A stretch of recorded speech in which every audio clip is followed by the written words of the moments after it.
ಇವತ್ತಿನ ರೆಸಿಪಿ ಮೊಟ್ಟೆ ಸಾರು.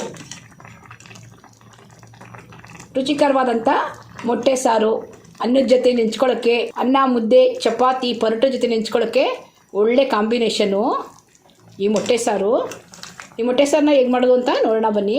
ಈ ಮೊಟ್ಟೆ ಸಾರು ಮಾಡೋದಕ್ಕೆ ಮೊದಲಾಗೆ ಮೊಟ್ಟೆ, ಮಸಾಲೆಗೆ ಸ್ವಲ್ಪ ತೆಂಗಿನ ತುರಿ ತೊಗೊಂಡಿದ್ದೀನಿ, ಖಾರಕ್ಕೆ ತಕ್ಕಾಗೆ ಮೆಣಸಿನ್ಕಾಯಿ, ಬ್ಯಾಡಗಿ ಮತ್ತು ಗುಂಟೂರು ತೊಗೊಂಡಿದ್ದೀನಿ, ಶುಂಠಿ ಮತ್ತು ಬೆಳ್ಳುಳ್ಳಿ.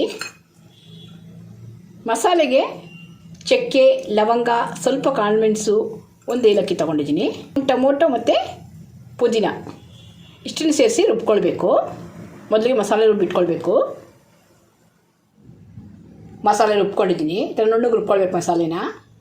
1-2ರಿಂದ 3 ಸ್ಪೂನಷ್ಟು ಎಣ್ಣೆ, ಸಣ್ಣಗೆ ಹೆಚ್ಚಿರೋಂಥ ಈರುಳ್ಳಿ ಎಣ್ಣೆಲಿ ಚೆನ್ನಾಗಿ ಫ್ರೈ ಮಾಡ್ಕೊಳ್ಬೇಕು. ಈರುಳ್ಳಿ ಎಣ್ಣೆಲಿ ಚೆನ್ನಾಗಿ ಫ್ರೈ ಆಗಿದೆ. ಈಗ ರುಬ್ಬಿರೋಂಥ ಮಸಾಲ ಹಾಕ್ತಾಯಿದ್ದೀನಿ. ಹಸಿ ವಾಸನೆ ಹೋಗೋವರೆಗೂ ಹುರ್ಕೊಳ್ಬೇಕು.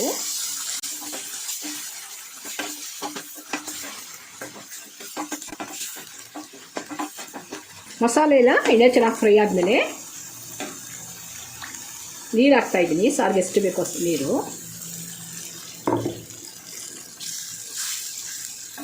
ಚೆನ್ನಾಗಿ ಮಿಕ್ಸ್ ಮಾಡಿ ನೋಡಿ. ಇನ್ನು ಸ್ವಲ್ಪ ನೀರು ಹಾಕ್ತಾಯಿದ್ದೀನಿ.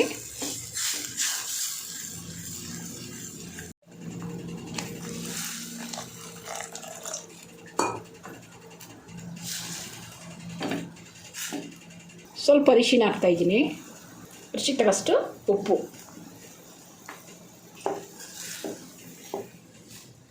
ಸಾರು ಚೆನ್ನಾಗಿ ಕುದಿ ಬರ್ತಾಯಿದೆ. ಈಗ ಮೊಟ್ಟೆಗಳೆಲ್ಲ ಒಡೆದು ಒಂದು ಬೌಲ್ಗೆ ಹಾಕ್ಕೊಳ್ತಾ ಇದ್ದೀನಿ. ಮೊದಲಿಗೆ ಈ ಥರ ಮೊಟ್ಟೆಗಳನ್ನೆಲ್ಲ ಒಡೆದು ಬೌಲ್ಗೆ ಹಾಕ್ಕೊಳ್ಬೇಕು. ಡೈರೆಕ್ಟ್ ಮೊಟ್ಟೆ ಒಡೆದು ಸಾರಿಗೆ ಬಿಡಬಾರ್ದು. ಕೆಲವು ಮೊಟ್ಟೆಗಳ ಒಳಗಡೆ ಕೆಟ್ಟೋಗಿರುತ್ತೆ. ಹಾಗಾಗಿ ಬೌಲ್ಗೆ ಹಾಕ್ಕೊಂಡ್ಬಿಟ್ರೆ ಸಾರು ಕೂಡ ಟೇಸ್ಟಿಯಾಗಿರುತ್ತೆ. ಈಗ ಮೊಟ್ಟೆಗಳು ಹಾಕ್ತಾಯಿದ್ದೀನಿ. ಈಗ ಪಕ್ಕದಲ್ಲಿ ಬಿಟ್ಕೊಂಡು ಹೋಗಬೇಕು, ಒಂದ್ರ ಮೇಲೆ ಒಂದು ಬಿಡಬಾರ್ದು.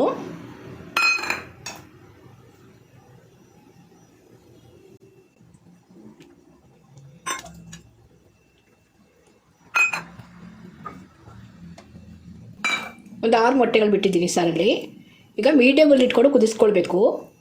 ಸೌಟು ಅಥವಾ ಸ್ಪೂನ್ ಹಾಕಿ ತಿರುಗಿಸ್ಬಾರ್ದು. 1-2-3 ನಿಮಿಷದ ಕಾಲ ಹಾಗೆ ಬೇಯಬೇಕು ಮೊಟ್ಟೆಗಳೆಲ್ಲ ಸಾರಲ್ಲಿ. ಒಂದು 3-4 ನಿಮಿಷದ ಕಾಲ ಮೊಟ್ಟೆಗಳೆಲ್ಲ ಚೆನ್ನಾಗಿ ಬೆಂದಿದೆ ಸಾರಲ್ಲಿ.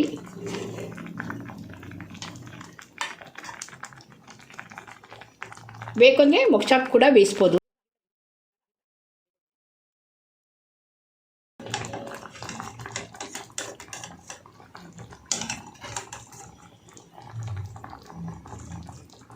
ಮೊಟ್ಟೆಗಳೆಲ್ಲ ಬೆಂದಿದೆ. ಮೊಟ್ಟೆ ಸಾರು ರೆಡಿಯಾಗಿದೆ. ಅನ್ನ ಮುದ್ದೆ ಜೊತೆ ಚಪಾತಿ ಪರೋಟ ಜೊತೆ ಈ ಮೊಟ್ಟೆ ಸಾರಿದ್ದರೆ ಒಂಚೂರು ಜಾಸ್ತಿನೇ ತಿಂತಾರೆ ಮನೇಲಿರೋರು. ತುಂಬ ರುಚಿಯಾಗಿರುತ್ತೆ. ವಿಡಿಯೋ ಇಷ್ಟ ಆದರೆ ವಿಡಿಯೋ ಲೈಕ್ ಮಾಡಿ, ಶೇರ್ ಮಾಡಿ, ನಮ್ಮ ಚಾನಲ್ನ ಸಬ್ಸ್ಕ್ರೈಬ್ ಮಾಡ್ಕೊಳ್ಳಿ. Thanks for watching.